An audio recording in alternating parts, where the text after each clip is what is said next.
The smell of funeral parlors is universal. It doesn't matter if you're in a high-end chapel with marble floors or a budget viewing room with beige carpets, they all smell the same. It's a cloying mix of lilies, floor wax, and that specific, chemical scent of preservation that tries to mask the reality of what's in the casket. I sat in the front row, my back as straight as a ruler, my hands folded in my lap, listening to the silence. It wasn't a peaceful silence. It was the kind of silence my father, the sergeant, had perfected over 78 years, heavy, judgmental, and completely devoid of warmth. I looked at the closed casket. It was simple, mahogany, military issue. Just like him. My father was a man who believed that emotions were a weakness, that I love you was a phrase for people who lacked discipline, and that a clean house was next to godliness. He ran our home like a barracks. Inspection at 7 o'clock hours. Chores at 1600 hours. Silence at 2100 hours. I grew up thinking that love was measured in oil changes and balanced checkbooks. If your car ran well, he cared. If your grades were perfect, he cared. If you cried, you were dismissed. The heavy oak doors at the back of the room creaked open, shattering the quiet. I didn't turn around. I knew who it was. The scent of expensive cologne and stale cigar smoke drifted up the aisle before he did. My brother, Andre. He walked in wearing a suit that cost more than my car, but it didn't fit him right. Andre always looked like he was playing dress-up in someone else's life. He was 50 years old, but he walked with the swagger of a teenager who had just gotten his license. He slid into the pew next to me, bringing a gust of outside air with him. "Hey, Ellie," he whispered, too loud. "Sorry I'm late. Traffic was a nightmare coming from the airport. You know how it is." I didn't look at him. "The service started 20 minutes ago, Andre. You missed the prayer." The old man won't mind," he scoffed, loosening his tie. "He probably timed it just to make me look bad one last time." I closed my eyes. Andre hadn't seen our father in 3 years. Not since the last time he borrowed $5,000 to start a vape shop that closed in 3 months. I was the one who drove Dad to his chemo appointments. I was the one who sat by his bed when the morphine made him talk to ghosts. I was the one who held his hand when he took his last breath, waiting for a word, a sign, anything that said I was more to him than a dutiful soldier. I got nothing. His last words were, "Check the boiler pressure, Eleanor. It's dropping." And then he was gone. The lawyer, Mr. Henderson, cleared his throat at the podium. He was a dinosaur of a man, older than my father, with skin like parchment paper. "We are gathered here to read the last will and testament of Sergeant Marcus Vance," Henderson said, his voice dry as dust. Andre sat up straighter. I could practically hear the dollar signs clicking in his eyes. He was broke, again. I knew it. He wouldn't be here if he wasn't. He was hoping for a lifeline from the grave. "To my son, Andre," Henderson read. Andre leaned forward, elbows on his knees. "I leave the family home at 1402 Oak Street, fully paid off." My breath hitched. The house? The house was worth $500,000 in this market. It was where we grew up. It was where I had spent every weekend for the last 5 years, fixing the roof, painting the trim, planting the garden because Dad couldn't do it anymore. Andre let out a low whistle. "Jackpot," he muttered. "And," Henderson continued, "I leave my collection of vintage tools and the 1969 Mustang currently in the garage." The Mustang. Dad's pride and joy. He had spent 40 years restoring that car. He wouldn't let me touch it because he said I'd scratch the paint. "To my daughter Eleanor," Henderson said. I braced myself. I expected the savings account. Maybe the life insurance policy. Something practical. Something that acknowledged I was the one who stayed. "I leave the contents of the attic closet." Silence. Henderson looked up from the paper, adjusting his glasses. He looked at me with pity. "That's it?" Andre asked, a laugh bubbling up in his throat. "The attic closet?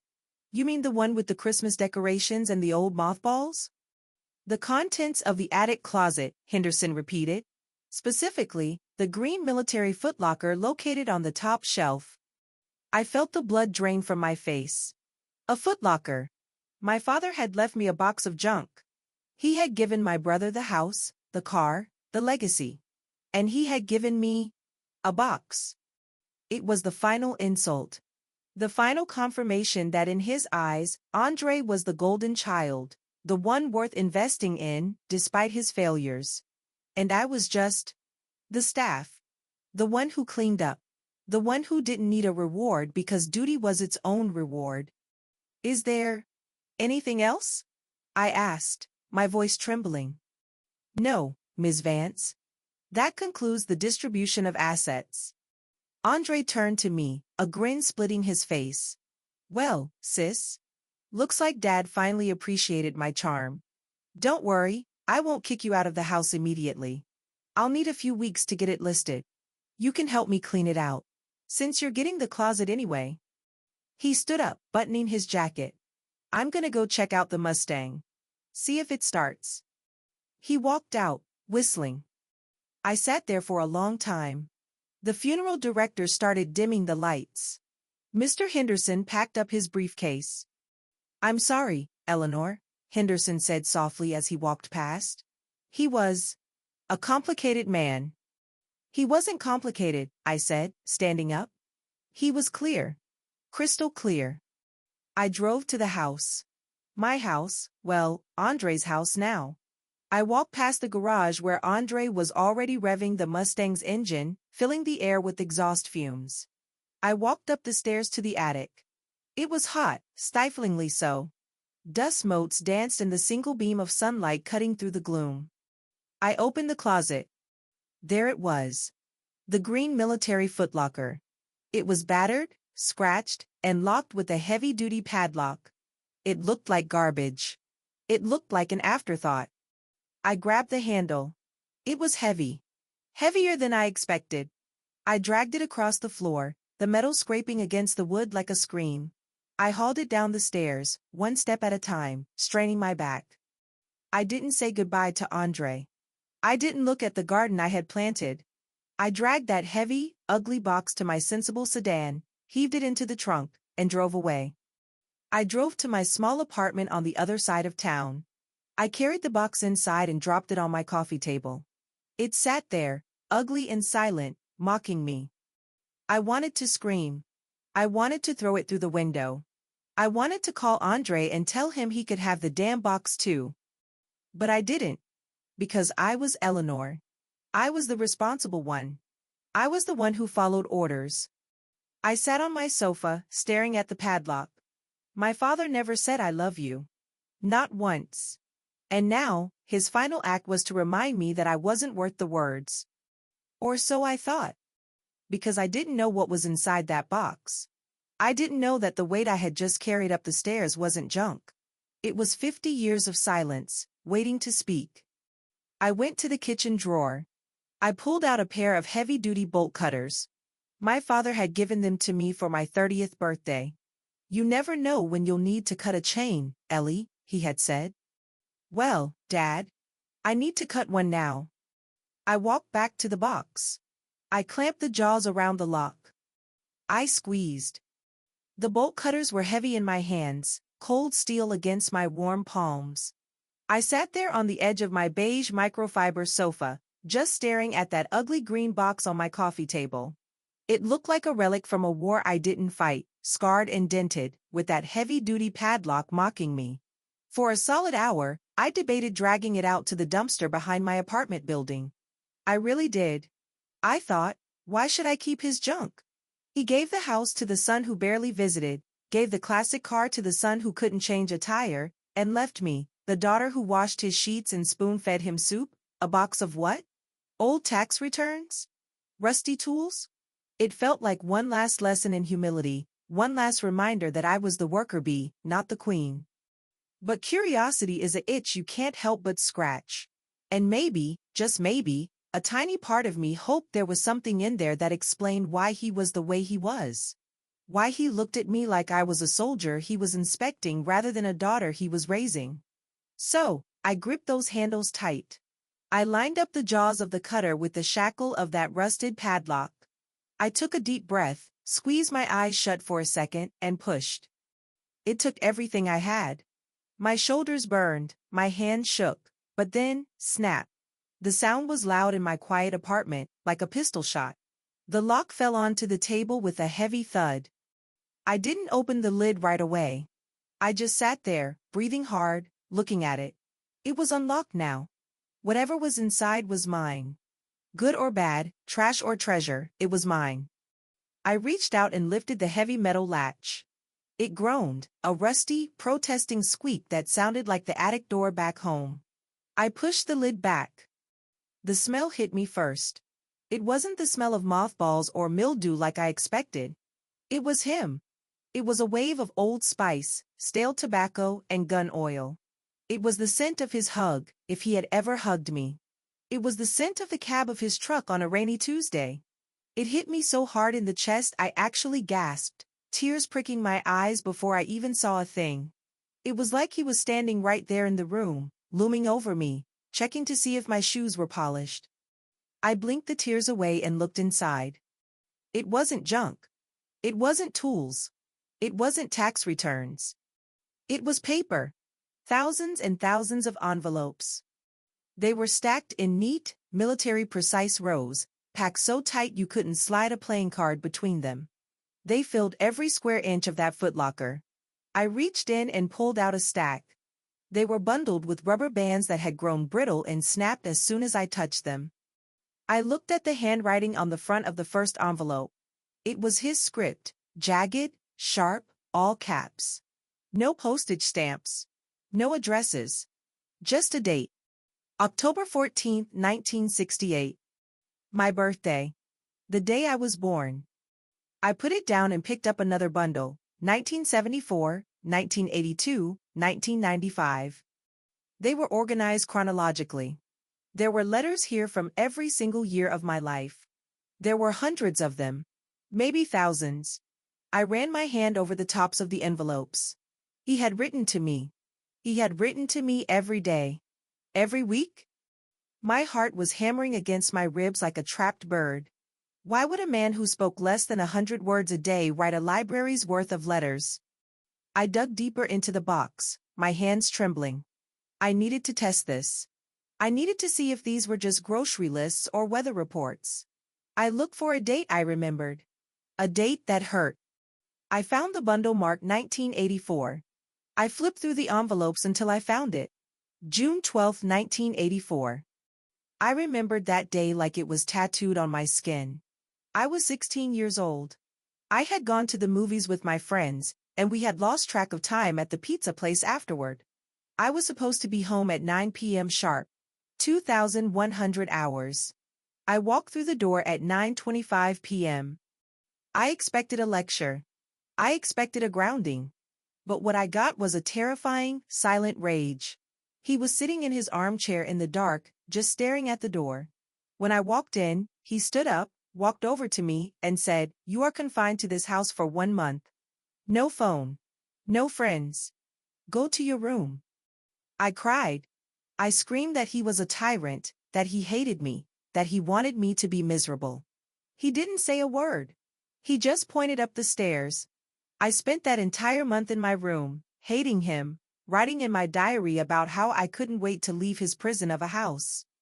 I held the envelope dated June 12, 1984. The paper was yellowed, the glue dried out. I slid my finger under the flap and pulled out a single sheet of lined notebook paper. I started to read. Dear Ellie. It is 2,130 hours. You just went upstairs. You were crying. You told me you hate me. You told me I am the worst father in the world. I had to sit on my hands to keep from shaking them. I wanted to hug you. I wanted to tell you that when the clock hit 2,105, I stopped breathing. I wanted to tell you that 3 days ago, a girl your age, Sarah Jenkins, disappeared 2 towns over. They found her shoes by the river today. Just her shoes. When you didn't walk through that door at 2,100, I didn't see a rebellious teenager. I saw your shoes by the river. I saw my life ending. I was about to get my gun and get in the truck and tear this city apart brick by brick until I found you. But I can't tell you that. If I tell you the world is that dangerous, you'll be scared. It is my job to be scared for you. It is my job to build the walls so high that the wolves can't get in. You think I'm a warden. But I'm just the guard on the night watch. I grounded you because I need you here where I can see you. I need to know you are breathing. I don't care if you hate me, as long as you are alive to do it. You look so pretty in that blue dress today. You look more like your mother every day. It terrifies me. Sleep well, soldier. Dad. I lowered the letter. The paper rattled in my shaking hands. A sob tore out of my throat, a raw, ugly sound that echoed in the empty apartment. He wasn't angry.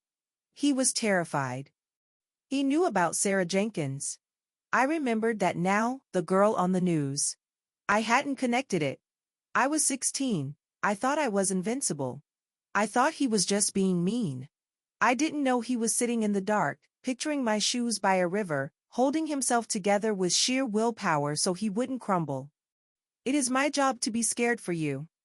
I wiped my eyes with the back of my hand, smearing mascara on my cheek. I picked up another letter from the same bundle. June 13, 1984. The next day. Dear Ellie. The house is quiet. You are giving me the silent treatment. You marched past me at breakfast like I was invisible. You didn't eat your eggs. I took the extra shift at the plant today so I could pay for that driving course you want. The one with the defensive driving instructor. I don't trust the school to teach you. I want you to know how to handle a skid. I want you to know how to change a tire if you get stranded. I saw you looking at the brochures for colleges in California. It felt like someone punched me in the gut. California is too far. But if you go, I will check the oil in your car myself before you leave. I will map the route. I will make sure you are safe, even if I'm not there. I love you, kid. Even when you won't look at me. Dad. I love you, kid. He wrote it. He wrote it right there in blue ballpoint ink. He never said it to my face. Not once. But he wrote it to a piece of paper and locked it in a box. I reached for another bundle, 1998. The year I got divorced. My ex-husband, Greg, had cheated on me. I moved back home for a month. I remembered feeling like a failure. I remembered Dad just nodding when I told him, saying, "The guest room is open," and then going back to reading his paper. I thought he was disappointed in me. I thought he was ashamed that I couldn't keep a husband. I found the letter dated the day I came home. Dear Ellie. You are sleeping in your old room. I can hear you crying through the wall. It is killing me.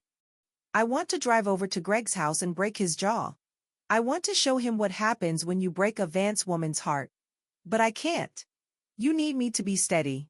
You need a rock, not a brawler. You apologize for coming home. You think you failed. You didn't fail. He failed to see what a queen he had. You are the strongest woman I know. You packed your bags and left the second you found out. You have more dignity in your little finger than that man has in his whole body. I made your favorite stew for dinner tomorrow. I went to 3 stores to find the good beef.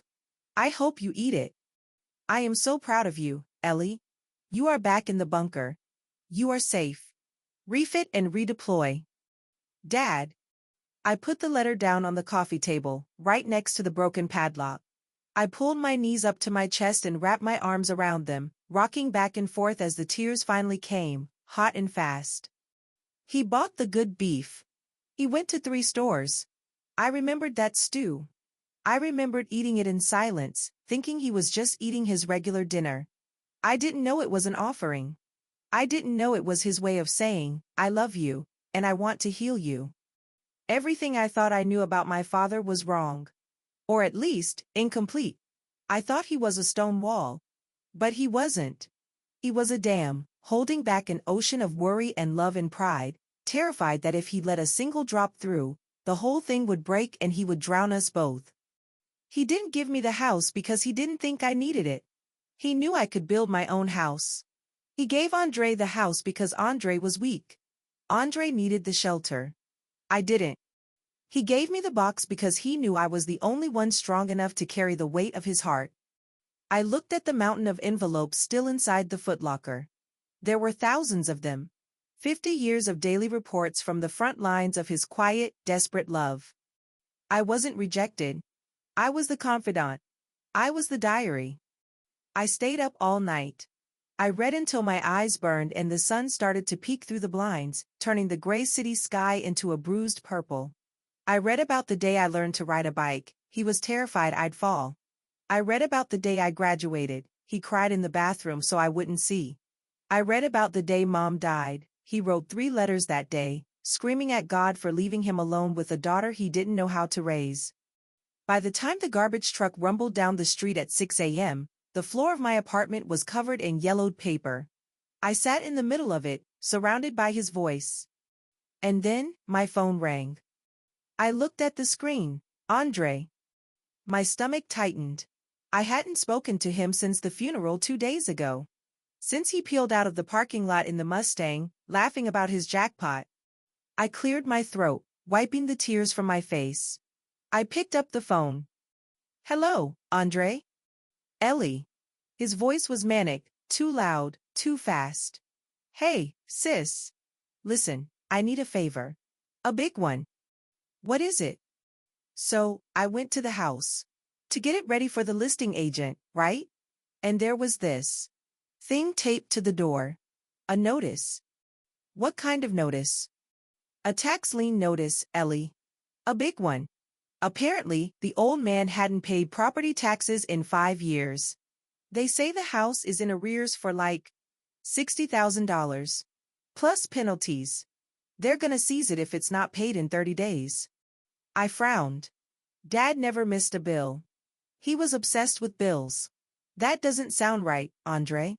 Dad was meticulous. Well, maybe he went senile at the end. I don't know. But they want 60 grand, Ellie. I don't have 60 grand. I spent my last cash on the flight. He paused, and I could hear the desperation creeping in. Did he leave any cash in that box? You know he didn't trust banks. There's gotta be cash in the box, right? Or gold. He always talked about gold. I looked at the footlocker. I looked at the letters scattered on the floor. The real gold.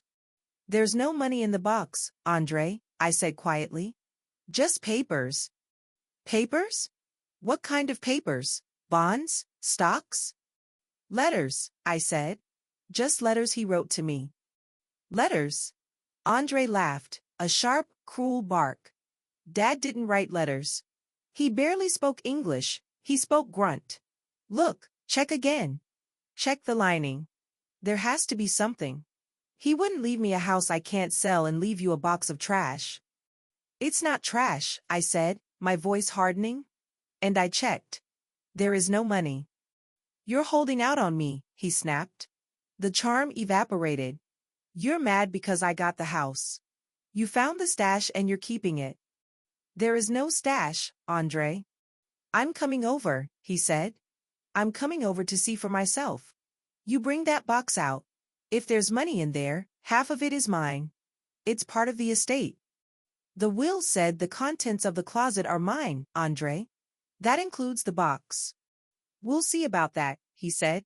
I'll be there in 20 minutes. Don't you hide anything. Click. I stared at the phone. He was coming.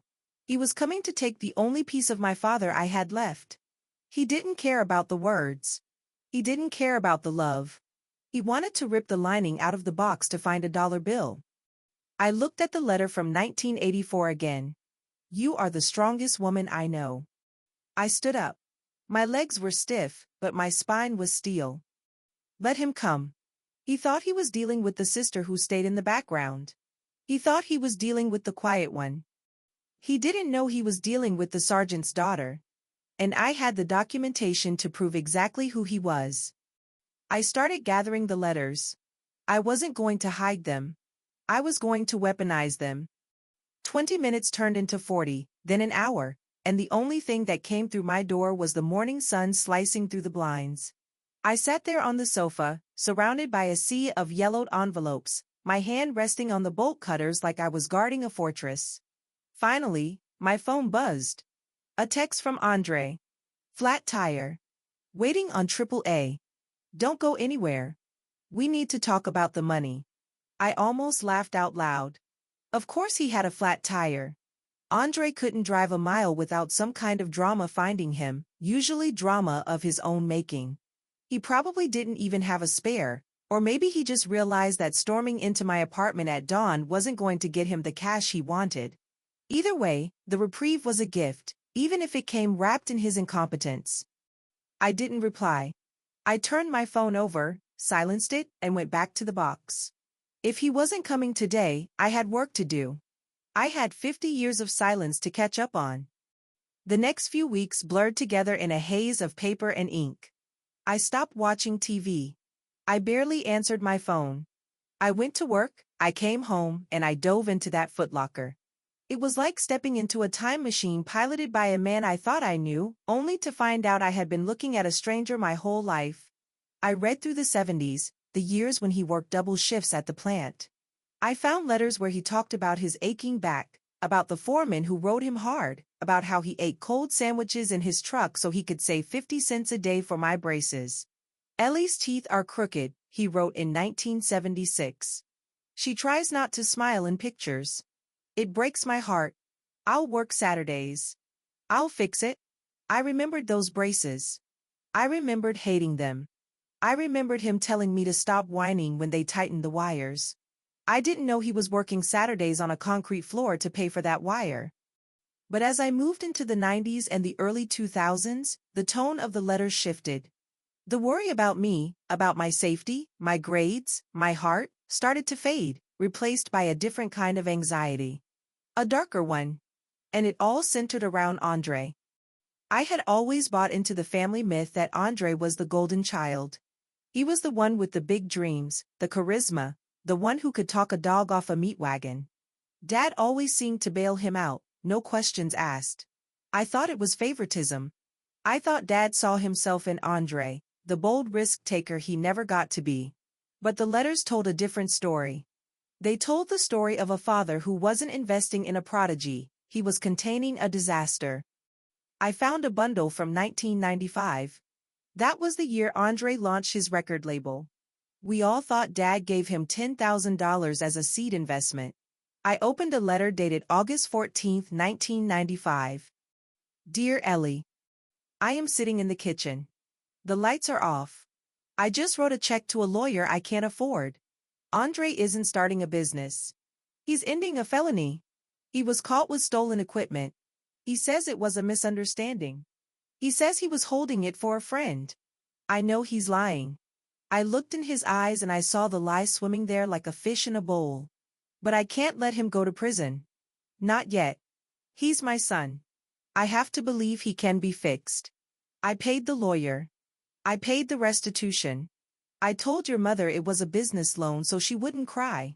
I lied to my wife to save my son. It tastes like bile in my throat. I put the letter down, my hands shaking. He hadn't invested. He had paid restitution. Andre wasn't a businessman, he was a thief. And Dad had covered it up, not to protect Andre's reputation, but to protect Mom's heart. I kept reading. The pattern was relentless. 2002, the investment in the car wash? Bail money for a DUI. 2008, the real estate venture in Florida. Paying off a gambling debt before the bookies broke his legs. Every time Andre flashed a smile and a new watch at Thanksgiving, Dad went back to his room and wrote a letter about how much it cost to keep the wolves away. The silence I had interpreted as coldness toward me was actually exhaustion. He was drowning in Andre's mistakes, treading water to keep the family name clean, and he didn't have any breath left to tell me he loved me. He assumed I knew. He assumed that because I was the steady one, the one who didn't need saving, I didn't need reassurance. It hurt. God, it hurt to read. But it was also healing. It was like lancing a boil that had been festering for 40 years. I wasn't the unloved child. I was the anchor. I was the only thing that allowed him to sleep at night. By the time I reached the letters from 5 years ago, the ink seemed darker, the handwriting shakier. This was around the time Dad got sick, the time Andre stopped visiting altogether. I picked up an envelope marked March 2019. Inside was a bank statement stapled to a sheet of notebook paper. I unfolded it. Dear Ellie. He did it again. I shouldn't be surprised, but it still cuts like a knife. I woke up yesterday and my wallet was light. $200 gone. Then I checked the garage. My granddaddy's socket set, the snap-on ones, the ones I taught you how to use when you were 10, they're gone. I drove by the pawn shop on 4th Street.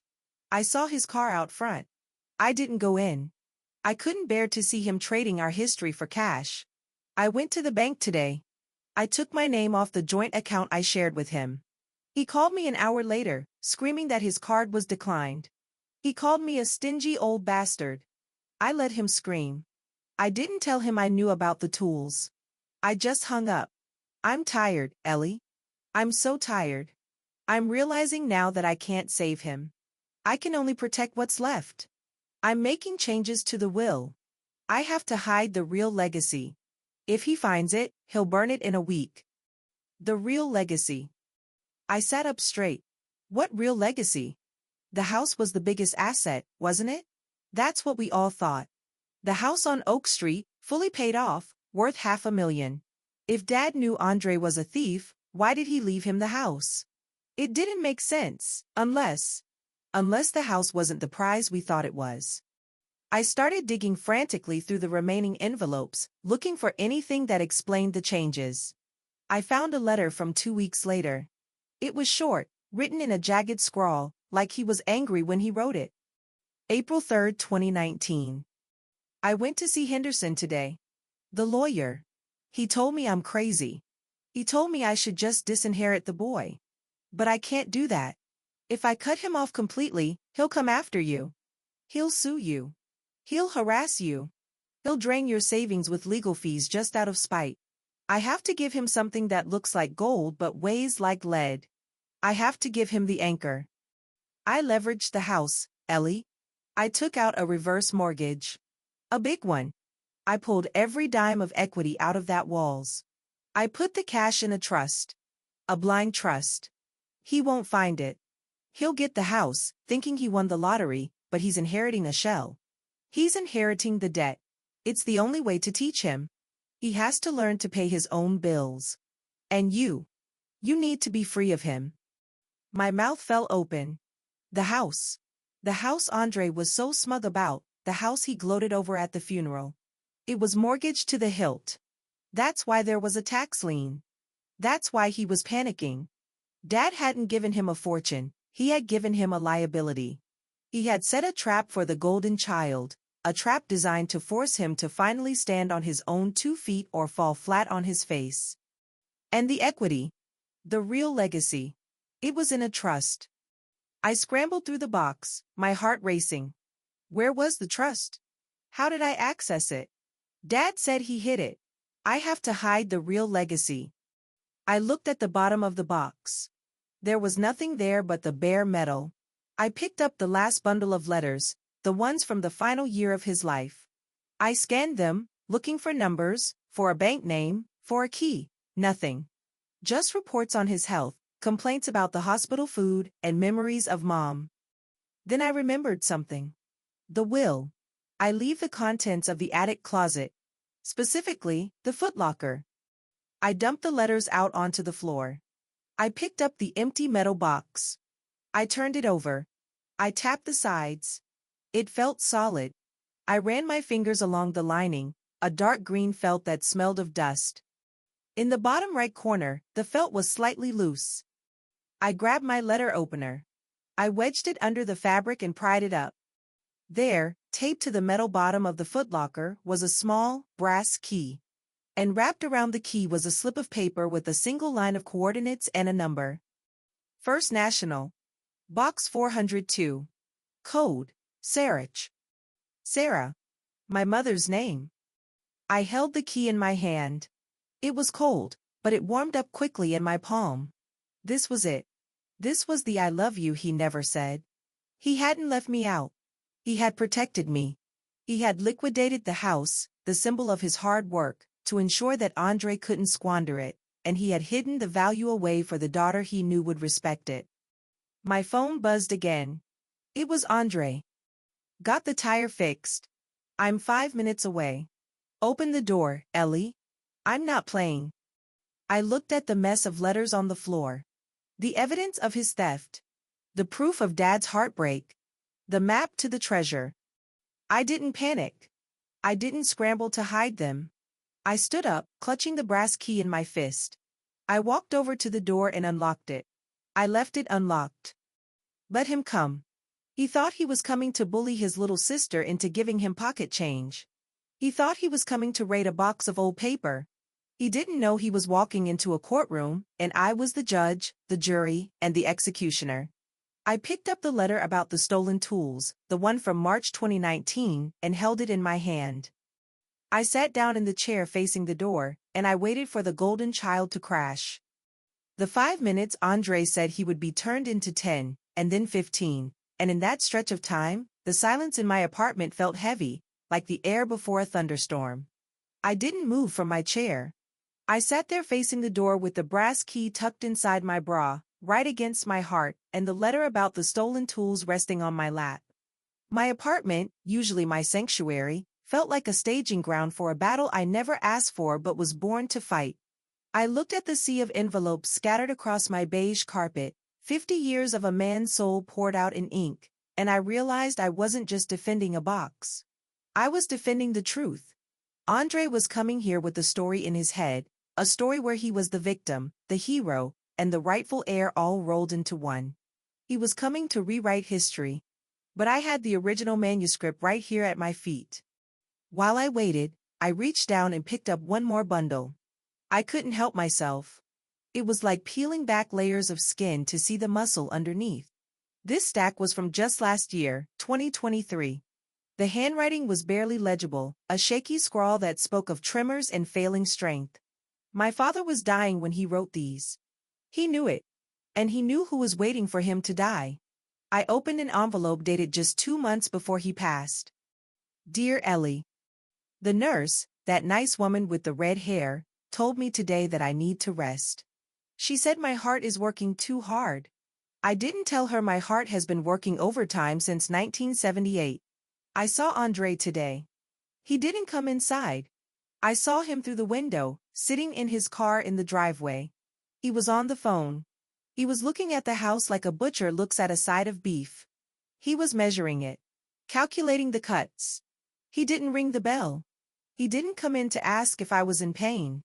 He just sat there, counting his chickens before I was even in the ground. I called the bank again. I double-checked the trust. It's ironclad, Ellie. I made sure of it. Henderson says I'm being paranoid, but Henderson doesn't know what it's like to raise a wolf in your own den. Andre thinks the house is a gold mine. He doesn't know I dug the gold out years ago to keep it safe from him. He's going to be angry. He's going to scream. When he does, you stand tall. You stand tall like I taught you. Shoulders back. Chin up. Don't let him see you flinch. You are the custodian of this family's honor now. It's a heavy load, kid, but you have the back for it. I wiped a tear from my cheek. You have the back for it. He saw me. All those years I thought I was invisible. He was watching. He was taking notes. He knew I was the strong one. A loud bang on the door made me jump, my heart slamming against my ribs. It wasn't a knock. It was a fist, heavy and demanding. Ellie. Open up. I know you're in there. It was Andre. He sounded breathless, frantic. The desperate sound of a man who knows the walls are closing in. I didn't stand up immediately. I took a deep breath, inhaling the scent of old paper and my father's ghost. I folded the letter and placed it on the table next to the bolt cutters. I checked the key against my skin. Then, I stood up. I smoothed my skirt. Shoulders back.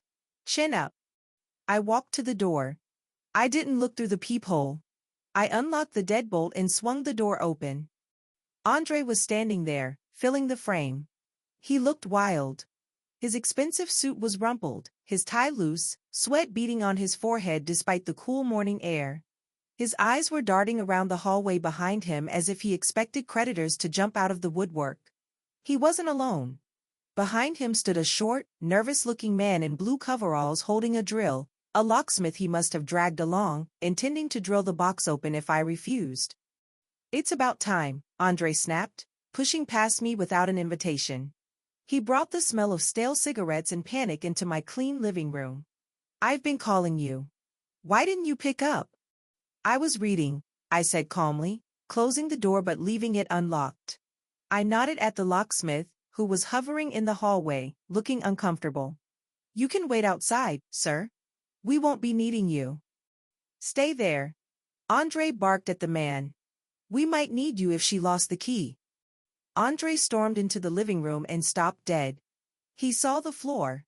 He saw the thousands of envelopes spread out like a paper ocean. He saw the battered green footlocker sitting open on the coffee table, the broken padlock lying next to it like a dead insect. What? What is all this? He asked, kicking at a stack of letters from 1982. What did you do? Where's the money? There is no money in the box, Andre, I said, walking over to stand between him and the letters. I told you. It's just letters. Don't lie to me. He spun around, his face flushing red. Dad didn't write letters. He was a sergeant.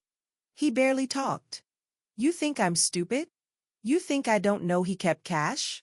He didn't trust banks after the recession. He told me once, back in '05, that cash is king. Where is it, Ellie? Did you stash it in your bedroom? He started moving toward my hallway, his eyes wild.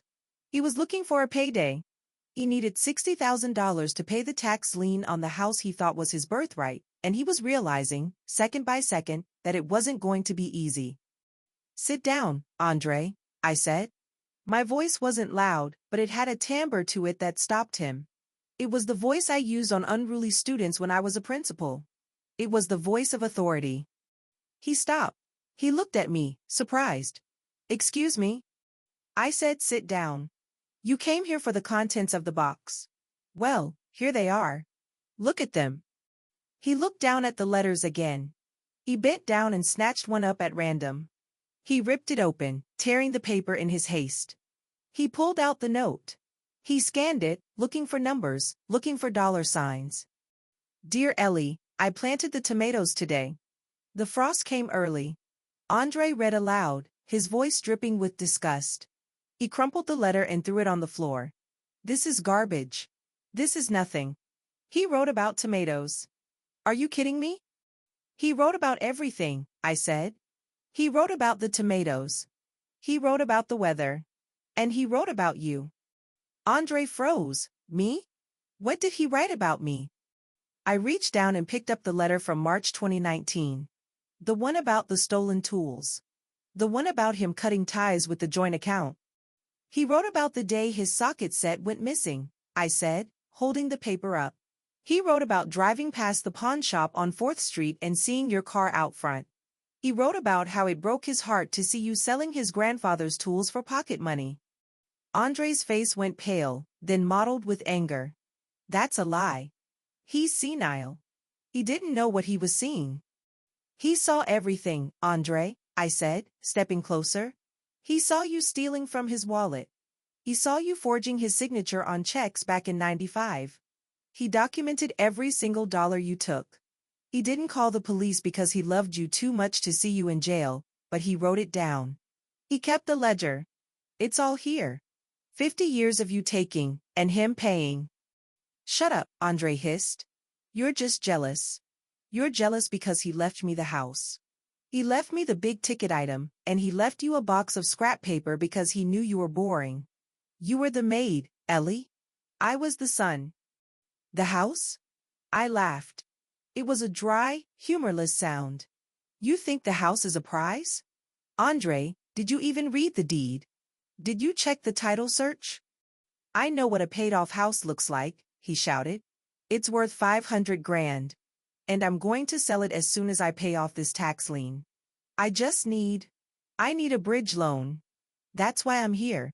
If there's no cash in the box, you need to lend me the money. You have savings. You have that pension. I'm not lending you a dime, I said. Then I'll take the car, he yelled, pointing out the window. The Mustang. I'll sell the Mustang today. The Mustang doesn't run, Andre, I said softly. Dad stripped the engine 3 years ago. He was going to rebuild it, but he got sick. It's a shell. Just like the house. What do you mean, just like the house? He stepped into my personal space, trying to use his size to intimidate me. He smelled of fear sweat now. I mean, the house is empty, I said, not backing down an inch. Dad took out a reverse mortgage, Andre. A massive one. He stripped every cent of equity out of that property 5 years ago. He pulled out $400,000. Andre stumbled back, hitting the edge of the sofa. No. No, that's impossible. Henderson didn't say anything about a mortgage. Henderson read the will, I said. The will gave you the house. It didn't say the house was debt-free. Dad knew you. He knew if he left you a paid-off house, you'd sell it and blow the money in a year on bad investments and fast women. He knew you'd leave nothing for the future. So he didn't give you an asset. He gave you a test. A test? Andre whispered. He wanted to see if you could handle the responsibility, I lied. Well, it was a half-truth. He wanted to see if you would pay the taxes. If you would maintain it. If you would step up. But you didn't. You haven't paid a dime in property taxes in 5 years because you assumed Dad was handling it. And now there's a lien. And the bank owns the rest. You inherited a debt, Andre. You inherited a liability. Where is the money? Andre screamed, his eyes bugging out. If he took out 400 grand, where is it? Did he spend it? He didn't buy anything. He wore the same shoes for 20 years. Where is the cash, Ellie? I looked at the footlocker. I looked at the spot where the lining had been peeled back. I felt the key burning against my chest. He hid it, I said. He hid it somewhere safe. Somewhere you couldn't find it. You know where it is, he accused, pointing a shaking finger at me. You found it in these letters. That's why you're so calm. You have the money. I have the truth, I said. And right now, the truth is that you are trespassing in my home, screaming at me, demanding money you didn't earn, just like you've done your entire life. But Dad isn't here to write a check to make you go away. It's just me. And the bank is closed. Andre looked around the room, frantic. He looked at the letters. He looked at the empty box. He looked at the locksmith in the hall who was now backing away toward the elevator, sensing the domestic dispute was about to turn ugly. I'm taking the box, Andre said, lunging for the footlocker. If there are clues in there, they belong to me. I'm the executor. You aren't the executor, I snapped. Henderson is. And the will explicitly gave the contents of the closet to me. Touch that box, Andre, and I call the police. And I will show them the letters about the stolen tools and the forged checks. Do you want to add grand larceny to your list of problems? He froze, his hands hovering over the metal rim of the locker. He looked at me, and for the first time, he saw the sergeant in my face. He saw the discipline. He saw the line in the sand. You're a witch, he spat. You're keeping it all for yourself. You watched him die and you planned this. I watched him die because I was there, I said, my voice dropping to a whisper. I was holding his hand while you were stuck in traffic. I earned this box, Andre. Every single letter. Now get out of my house. He stared at me for a long, hateful moment. Then he kicked a pile of letters, sending envelopes scattering across the rug. This isn't over, he growled. I'm going to find that money. And when I do, I'm suing you for everything you've got. He turned and stormed out, shoving the confused locksmith out of his way. I heard the heavy footsteps pounding down the hallway, then the ding of the elevator. I didn't move until I heard the building's front door slam 3 floors down. I let out a breath that felt like it had been held for a lifetime. My knees gave way, and I sat down hard on the sofa. My hands were shaking so bad I had to clasp them together. He was gone. But he was desperate. And a desperate man is a dangerous man. He knew there was money now. He knew Dad had cashed out the equity. He wouldn't stop digging. I reached into my shirt and pulled out the brass key. First National. Box 402. I had to get there. I had to get there before he figured out where safe was. I had to secure the legacy before the golden child burned it all down. I looked at the clock. It was 11 a.m. The bank was open. I grabbed my purse. I grabbed the key. I didn't bother cleaning up the letters. I stepped over the scattered memories of my father's love, locked my door, and ran to my car. The race was on. The drive to First National Bank felt like a high-speed chase, even though I was doing exactly the speed limit in the right-hand lane. My hands were slick with sweat on the steering wheel, and my eyes kept darting to the rear-view mirror every 3 seconds. I wasn't looking for the police. I was looking for a rental car. I was looking for Andre. He had left my apartment in a rage, but rage makes people impulsive, and desperation makes them smart. He knew I was going somewhere. He knew I had found a key. If he had waited around the corner, if he had seen me run to my car clutching my purse like it held the nuclear codes, he would be right behind me. Every red light felt like a personal attack. I sat at the intersection of Main and 4th, watching the seconds tick down on the crosswalk signal, drumming my fingers on the dash. The letter from 1984 was still echoing in my head. It is my job to build the walls so high that the wolves can't get in. Dad had built the walls. He had dug the moat. But now I was the one carrying the crown jewels across the drawbridge, and the wolf was sniffing at my heels. I finally pulled into the parking lot of the bank. It wasn't one of those modern glass and steel branches with ATMs in the lobby and cheerful pop music playing. First National was a fortress. It was built in the 20s, all gray granite and imposing pillars, a building designed to make you feel small and your money feel safe. Dad had banked here his entire life. He liked it because the tellers wore ties and they didn't ask about your weekend. I parked the car and took a moment to breathe. I checked the mirror one last time. No Andre. Just a woman in a Honda Civic adjusting her glasses and trying to look like she wasn't about to faint. I grabbed my purse, feeling the hard outline of the brass key through the leather, and walked inside. The air conditioning hit me instantly, freezing the sweat on my back. The lobby was quiet, the kind of hushed, reverent quiet you usually find in a library or a church. I walked up to the desk marked Safe Deposit Services. A woman with silver hair and reading glasses on a chain looked up. "May I help you?" she asked. "I need to access a box," I said, trying to keep my voice steady. "Box 402. Name? Eleanor Vance. I have the key." She typed something into her computer. The clicking of the keys sounded like gunfire in the silence. She frowned, squinting at the screen. My heart skipped a beat. Had Andre beaten me here? Had he somehow forged a signature, talked his way in, charmed a teller? "I see here the box is listed under a trust," she said. "The Marcus Vance Family Trust. You are listed as the sole trustee with access privileges. May I see your identification?" Sole trustee. The air rushed back into my lungs.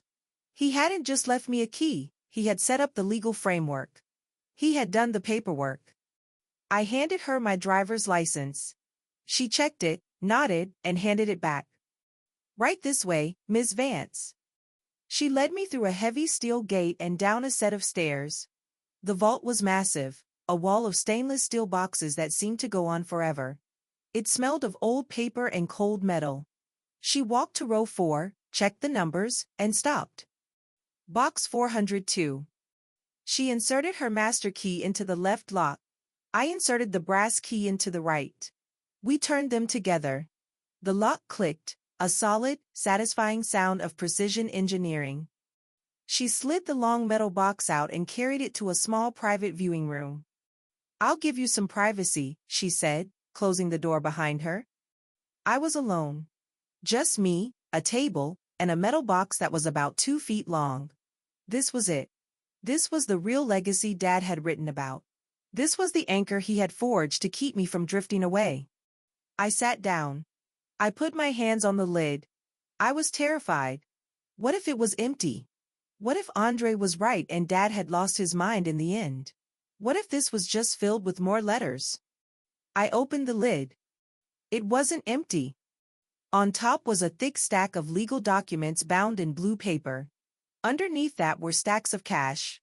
Not loose bills, but bank-strapped bundles of hundreds. I did a quick count just by looking at the bands. 10,000, 20, 30.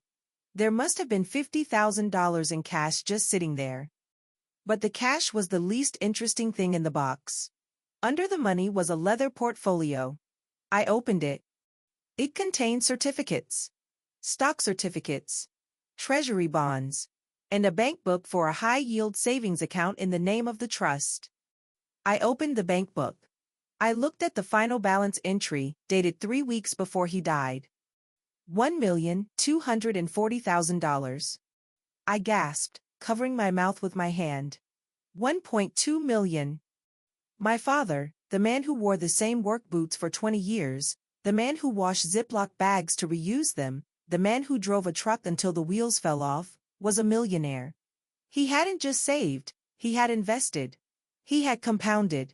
He had taken every extra shift, every overtime hour, every penny he didn't spend on Andre's bail money, and he had put it here. He had stripped the equity from the house, $400,000, and added it to a lifetime of savings. He had turned the house into a hollow shell to give Andre a decoy, while he hid the real fortune right here in box 402.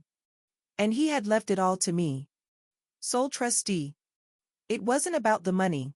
I mean, the money was life-changing. It was retire early money. It was buy a cottage by the lake money. But it wasn't about the purchasing power. It was about the trust. He didn't give this to me because I was the favorite. He gave it to me because I was the capable one. He knew I wouldn't blow it on a sports car. He knew I wouldn't gamble it away. He knew I would protect it. I started crying. Not the jagged, painful sobs from the apartment, but soft, relieving tears. Then I saw it. Tucked into the back pocket of the portfolio was one last envelope. It was different from the others. It wasn't yellowed. It was crisp, white, and sealed with wax. On the front, in that familiar, jagged handwriting, it said, "For Ellie." Read last. I wiped my hands on my skirt. I broke the seal. I pulled out the letter. Dear Ellie, if you are reading this, you found the key. That means you stood up to your brother. I knew you would. You were always the quiet one, but quiet water runs deep. I know I wasn't an easy father. I know I ran the house like a unit. I know I didn't hug you enough. I didn't say the words. I thought that if I made you tough, the world couldn't hurt you. I thought if I taught you to change a tire and balance a ledger, you wouldn't need a man to save you. I was scared, Ellie. I was scared every day that I wasn't doing enough, that I couldn't protect you from everything. I watched you grow up. I watched you handle your divorce with grace. I watched you take care of me when I got sick. You never complained. You never asked for a pat on the back. You just did the work. That is honor, Ellie. That is character. Andre. I failed Andre. I gave him too much. I shielded him too much. I made him weak. I tried to buy his love because I couldn't connect with him, and I turned him into a man who thinks love is a transaction. That is my sin to carry. The house is his test. If he keeps it, good. If he loses it, that's on him. But this box. This is for you. This is for the braces I made you wait for. This is for the college tour I couldn't take you on. This is for every time I wanted to say I'm proud of you but just grunted and nodded. You are my legacy, Eleanor. Not the money. The money is just a tool. You are the masterpiece. I love you. I have loved you every second of every day since they put you in my arms. Dismissed, Dad. I sat in that little viewing room for a long time. I read the letter again. And again. You are the masterpiece. All those years, I thought I was the disappointment. I thought I was the backup plan. But I was the plan all along. He was hard on me because he was building me. He was forging me into someone who could handle the weight of this moment. He hadn't just left me money. He had left me vindication. I carefully placed the letter back in the envelope. I put the cash, the portfolio, and the documents back into the metal box. I wasn't going to take anything out yet. It was safe here. Safer than it would be in my apartment with Andre on the warpath. I called the teller back in. We locked the box. I put the key back in my purse, zippered into the inside pocket.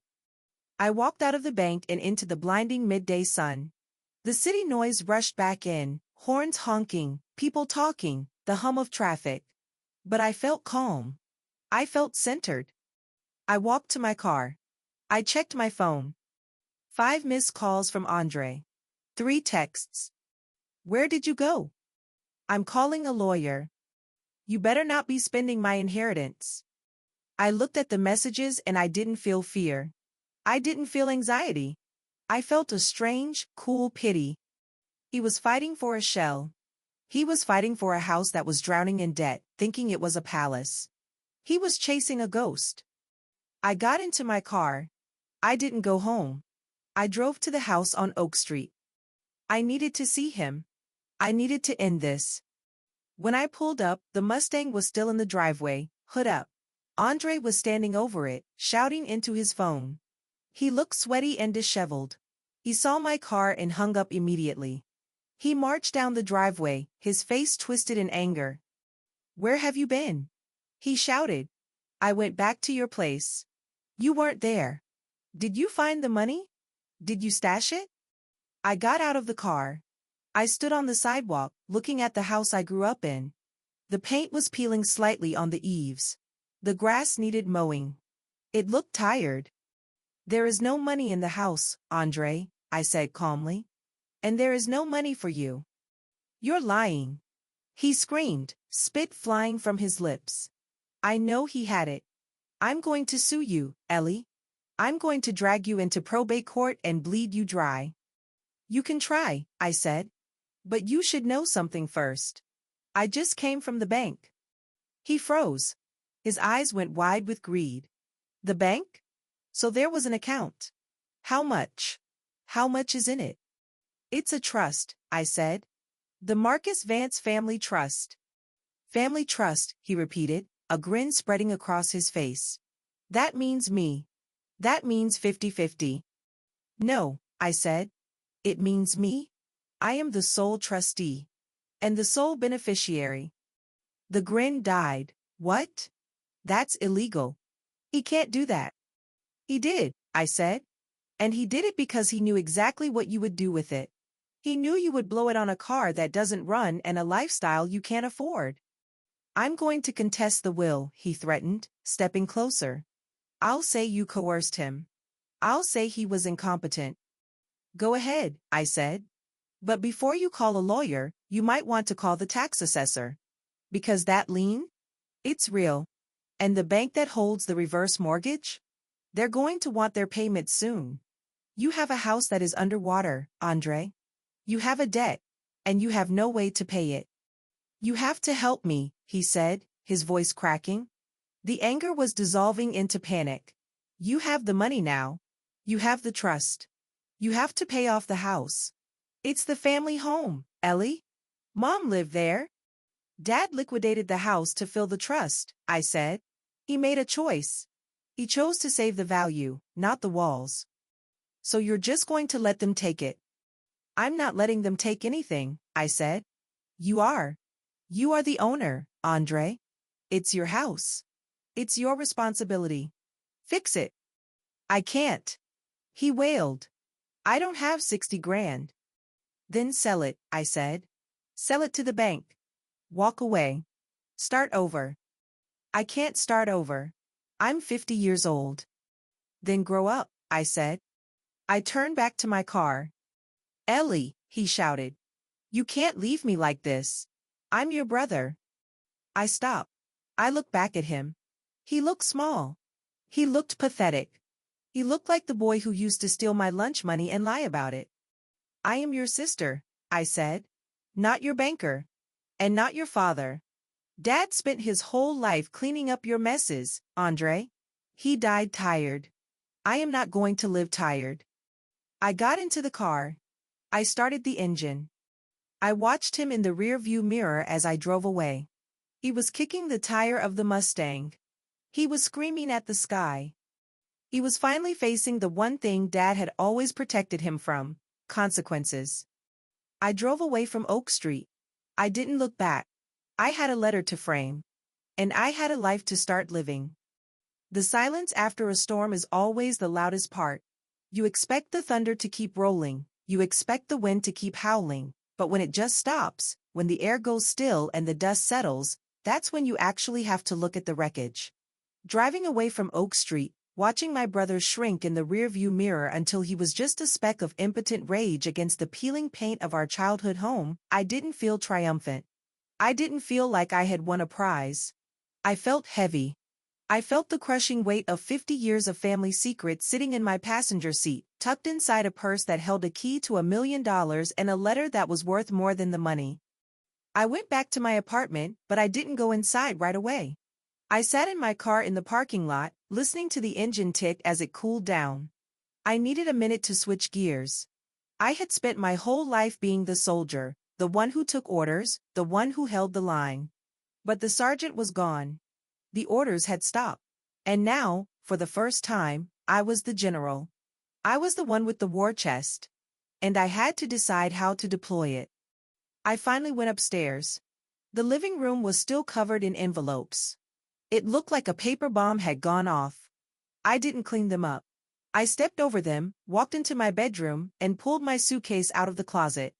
I didn't pack clothes. I packed the footlocker.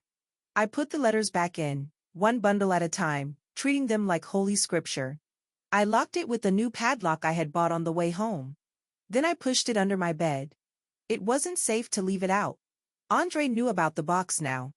And even though he couldn't get into the bank vault, I knew him. If he thought there was even a scrap of paper in that apartment that could lead him to $1, he would kick my door down. I needed legal armor. I called Mr. Henderson. His secretary tried to put me off, saying he was booked until Tuesday, but I used the voice. You know the voice. The one my father used when the mechanic tried to overcharge him. Tell him it's Eleanor Vance, I said. Tell him I opened box 402. Tell him I know about the trust. He was on the line 10 seconds later. Eleanor, he said, his dry voice sounding almost relieved. I was wondering how long it would take you. I need to see you, Mr. Henderson, today. Come in at 3. I walked into his office at 2:55. It smelled of lemon polish and old leather, the smell of money that has been sitting still for a long time. Henderson was sitting behind a desk that looked like it was carved from a single redwood tree. He didn't stand up. He just watched me walk in, his eyes shrewd behind his wire-rimmed glasses. You found the key, he stated. It wasn't a question. I found the key, I said, sitting down. And I found the money. And I found the letter. He nodded slowly. Your father was a meticulous man, Eleanor. He planned this down to the hour. He came to me 5 years ago, right after Andre got arrested for that misunderstanding with the stolen copper wire. He stole copper wire? I asked. I hadn't read that letter yet. From a construction site, Henderson sighed. Your father paid the contractor $10,000 to drop the charges. That was the day he decided to liquidate the house. I felt a flash of anger. Another $10,000. Another bailout. Is the trust solid? I asked. Andre is talking about contesting the will. He says he's going to sue for undue influence. He says Dad was incompetent. Henderson chuckled. It was a dry, dusty sound. Let him try. Eleanor, your father wasn't just meticulous, he was paranoid. We had him evaluated by 3 different psychiatrists on the day he signed the trust documents. We recorded the signing on video. He looks into the camera and states, very clearly, I am doing this because my son is a thief and my daughter is a rock. We have affidavits from his doctors, his nurses, and his barber attesting to his clarity of mind. This trust is a fortress. Andre could hire the ghost of Johnny Cochran and he wouldn't crack it. I let out a breath. So the money is safe. The money is untouchable, Henderson confirmed. It is yours, to use at your discretion. However, the house. The house, I repeated. The anchor. Yes. The house is drowning. The reverse mortgage company has already issued a notice of default because the taxes haven't been paid. The lien is real. Andre has maybe 30 days before the foreclosure proceedings begin in earnest. He can't sell it because there's no equity to pay the realtor fees or the closing costs. He is trapped inside a liability. He asked me for money, I said. He wanted 60,000. And what did you say? I said no. Henderson smiled. It was the first time I had ever seen him smile. It transformed his face. Good girl. Your father was worried you might fold. He said, Ellie has a soft heart. But I told him, soft hearts get hard when they're stepped on enough. I'm not soft, I said. Not anymore. I left the office feeling lighter. The law was on my side. The money was on my side. The truth was on my side. But Andre wasn't done. The next 2 weeks were a siege. He didn't come back to my apartment. I had installed a security camera and a deadbolt that could stop a battering ram, but he came for me in other ways. He blew up my phone. He sent text messages that swung wildly from begging to threatening. Ellie, please. They turned off the power today. I'm sitting in the dark. You selfish witch. You stole my inheritance. Mom would be ashamed of you. I found a buyer for the Mustang. I just need $500 for a battery and new tires to get it running. Send me the Cash App. I ignored them all. I deleted them. I archived them. Then, the flying monkeys started. You know what flying monkeys are. They're the people the narcissist recruits to do their dirty work. I got a call from Aunt Sarah in Georgia. I hadn't spoken to her in 10 years. Eleanor, she said, her voice dripping with fake concern. Andre tells me you're refusing to help him with the estate taxes. Now, honey, I know you and your daddy were close, but that house belongs to the family. You can't just let the government take it because you're being petty. Aunt Sarah, I said, cutting vegetables for my dinner. Andre doesn't need help with taxes. He needs a job. And the house doesn't belong to the family. It belongs to the bank. Dad spent the equity years ago. Well, that's not what Andre says, she huffed. He says you're hiding a fortune. Andre says a lot of things, I replied. He also said he was a music producer in '95. How did that work out? She hung up on me. I blocked her number too. I was pruning the family tree, cutting off the dead branches one by one. It was painful, but it was necessary. You can't grow if you're carrying dead weight. On the 29th day, one day before the foreclosure notice expired, I drove by the house. I didn't stop. I just rolled slowly past 1402 Oak Street. It looked sad. The grass was knee-high.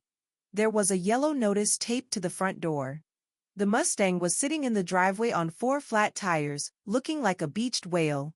It was a symbol of everything Andre touched, flashy on the outside, broken on the inside. I saw the curtains move. He was in there. He was watching. Waiting for a miracle. Waiting for Daddy to come down from heaven with a checkbook. But Daddy wasn't coming. The next morning, my phone rang. It wasn't Andre. It was the county sheriff's office. Ms. Vance? Yes. This is Deputy Miller. We're at 1402 Oak Street. We're executing an eviction order on behalf of the bank. Your brother? He's refusing to leave. He says he owns the place. He's barricaded himself in the living room. My heart sank. Not because I was worried about the house, but because it had come to this. The final tantrum. Is he armed? I asked. He says he has a gun, the deputy said. We don't want to storm in if we don't have to. He's asking for you. He says he won't talk to anyone but you. I closed my eyes. He was using me as a shield, again. Even at the bitter end, he needed his little sister to be the audience for his tragedy. I'll be there in 10 minutes, I said. I drove to the house. The street was blocked off by 3 cruisers. Neighbors were standing on their lawns, phones out, recording the downfall of the Vance family. I saw Mrs. Gable from across the street shaking her head. She had known us since we were in diapers. I walked up to the deputy at the perimeter tape. I'm Eleanor Vance, I said. He's in the front room, the deputy said. We have a negotiator on the way, but if you can talk him out. I can talk him out, I said. I walked up the driveway. The grass brushed against my legs. The house loomed over me, silent and gray. I walked up to the porch. I didn't knock. Andre, I called out. It's Ellie. Did you bring the money? His voice shouted from inside. It sounded cracked, hysterical. There is no money for this, Andre, I said, leaning against the railing. The bank owns the house. It's over. You lost. I didn't lose. He screamed. He tricked me. The old man tricked me. He gave me a lemon. He wanted me to fail. He wanted you to try, I said. He gave you a house, Andre. All you had to do was get a job and pay the taxes. That's it. That's all you had to do. But you couldn't even do that. You sat in there for a month waiting for a bailout instead of looking for work.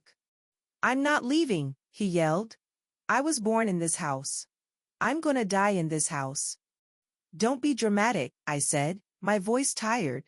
You aren't going to die. You're going to walk out here, and you're going to get in your car, if it starts, and you're going to go. Because if you don't, these nice deputies are going to drag you out, and you'll go to jail, again. And Dad isn't here to pay your bail this time. Silence. Andre, I said, softening my voice just a fraction. Look at the driveway. Look at the Mustang. What about it? It's got 4 flat tires. The engine is seized. It's useless. Just like your plan. You're holding onto scrap metal thinking it's a race car. Let it go. I heard a sob. A loud, ragged sound. I have nowhere to go, Ellie, he cried. I'm broke. I'm 50 years old and I have nothing. You have your hands, I said. You have your health. That's more than Dad had at the end. I waited. A minute passed. Then 2. The front door clicked. It opened slowly. Andre stepped out. He wasn't holding a gun. He was holding a bottle of scotch. He looked wrecked. His eyes were red, his face unshaven. He looked like a man who had been fighting a ghost for a month and lost. He walked down the steps. He didn't look at the police. He looked at me. You won, he whispered. It wasn't a competition, I said. It was a life. You just refused to live yours. The deputies moved in. They didn't cuff him, he wasn't violent, just broken. They escorted him to the sidewalk. They told him he had 10 minutes to collect his personal items. I watched him walk back inside with a deputy. I watched him come out with 2 suitcases. He walked past me. He stopped. Can I? He hesitated. Can I have $20? For gas? I looked at him. The golden child. The prince. Asking for gas money while the kingdom was repossessed behind him. I opened my purse. I pulled out a $20 bill. Here, I said. This is the last one. Don't ask again. He took it. He didn't say thank you. He got into his rented luxury sedan, which was probably overdue too, and drove away. I stood there on the lawn. The bank representative was already walking up the driveway with a padlock and a no trespassing sign. I watched him lock the door. The door I had walked through 1,000 times. The door Dad had guarded like a sentry. It was gone. The house was gone. But as I walked back to my car, I touched the key in my pocket. The house was gone. But the foundation? The foundation was sitting in box 402. And it was solid as a rock. The weeks that followed the foreclosure of 1402 Oak Street were quiet, but it wasn't the empty silence of loss. It was the peaceful, settling silence of a dust storm finally passing. I didn't stick around to watch the bank put the for sale sign up. I didn't drive by to see strangers walking through the rooms where I learned to walk. That house was a shell, just like Dad said. The spirit of the family had left the building a long time ago, packed away in a green military footlocker that currently sat at the foot of my bed in my new home. Yes, my new home. With the trust secured and the legal battles behind me, I did exactly what I had dreamed of doing for 20 years. I bought a cottage. It wasn't a mansion. It didn't have pillars or a 3-car garage. It was a small, cedar-shingled place near the lake, about an hour out of the city. It had a wraparound porch, a garden that needed tending, and a kitchen that smelled like potential. I paid cash. I didn't touch the principal of the $1 million nest egg Dad had left. I just used the interest and the savings I had built on my own. I wanted to live simply. I wanted to live free. 6 months passed before I heard from Andre again. The last I saw of him, he was driving a rental car he couldn't afford away from a house he couldn't keep, clutching a $20 bill like a lifeline. I heard rumors through the grapevine. Aunt Sarah called once to tell me he was working at a car dealership in Jersey, washing cars, not selling them. She expected me to be gloating. I wasn't. I was just relieved. He was working. He was surviving. He was finally, for the first time in 50 years, living a life he financed himself. He showed up at the cottage on a Tuesday afternoon in October. I was sitting on the porch, digitizing the letters. I had bought a high-quality scanner, and one by one, I was preserving my father's voice. I wanted to make sure that even if the paper disintegrated, the words "You are the masterpiece" would last forever.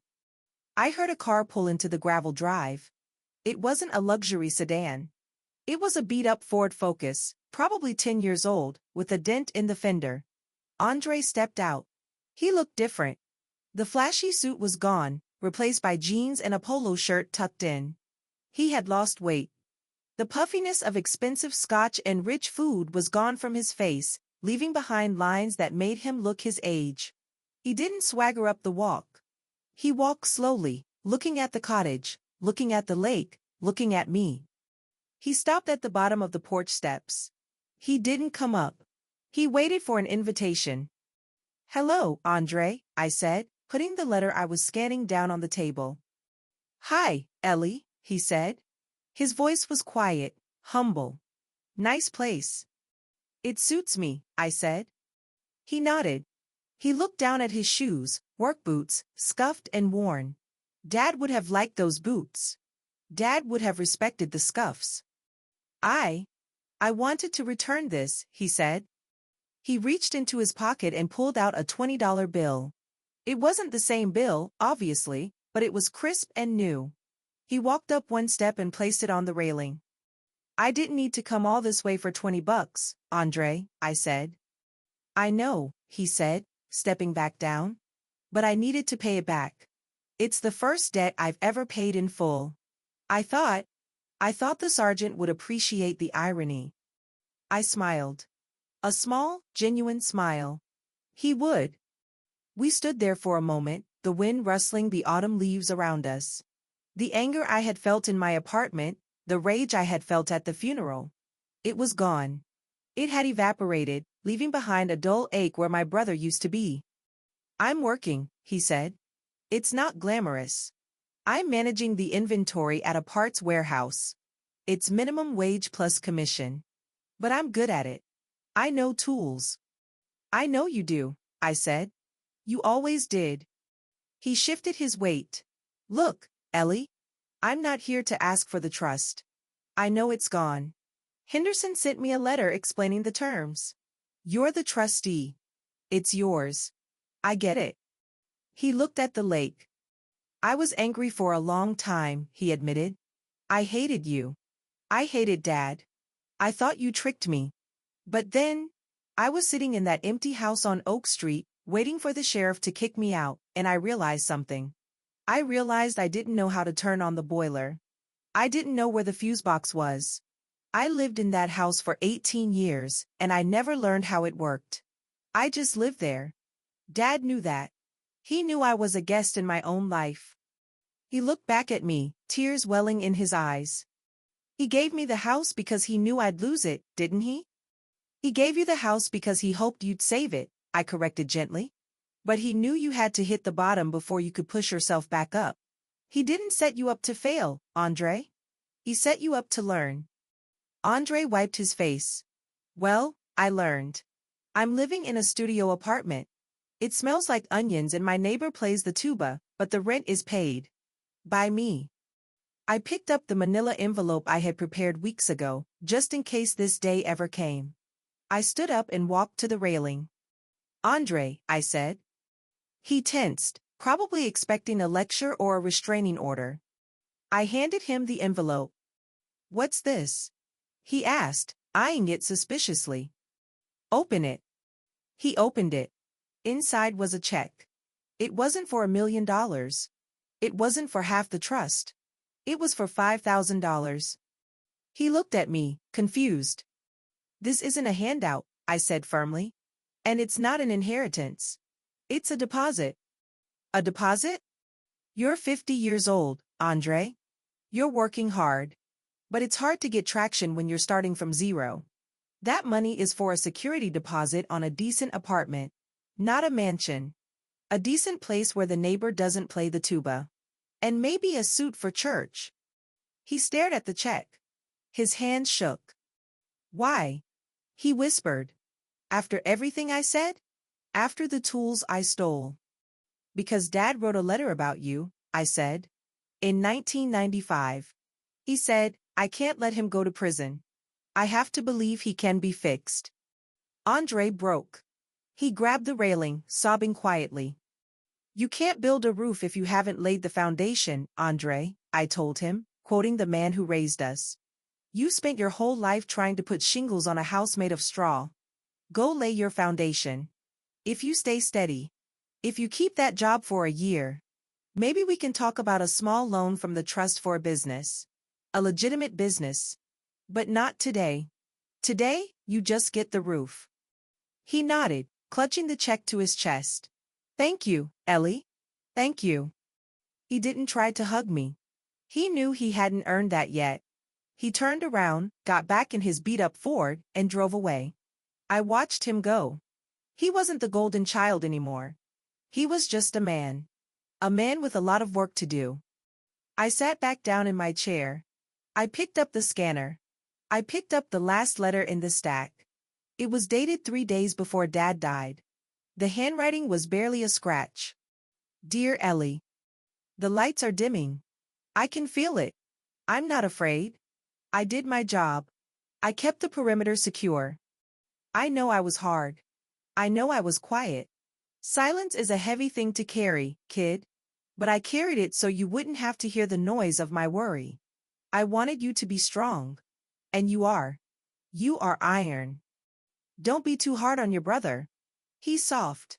He bruises easy. But don't let him carry the checkbook. I'm going to see your mother soon. I'm going to tell her you look just like her. I'm going to tell her we did good. I love you. I love you. I love you. Over and out. Dad. I traced the words with my finger. I love you. I love you. I love you. He had written it 3 times. One for every decade he didn't say it. I looked out at the lake. The water was calm, reflecting the orange and pink of the sunset. I wasn't bitter anymore.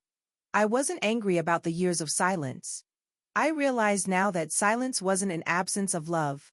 It was just the volume turned all the way inward, pressurized until it became a diamond. My father never said I love you to my face. He never hugged me without patting my back like I was a comrade in arms. But he had left me a box of 10,000 I love yous. He had left me $1 million to protect me from the world. And he had left me the strength to save my brother from himself. I picked up my tea. I raised it to the empty chair beside me. Message received, Sergeant, I whispered. Loud and clear. I closed the laptop. The letters were safe. The legacy was safe. And for the first time in my life, I didn't need to wait for orders. I knew exactly what to do. I was going to live.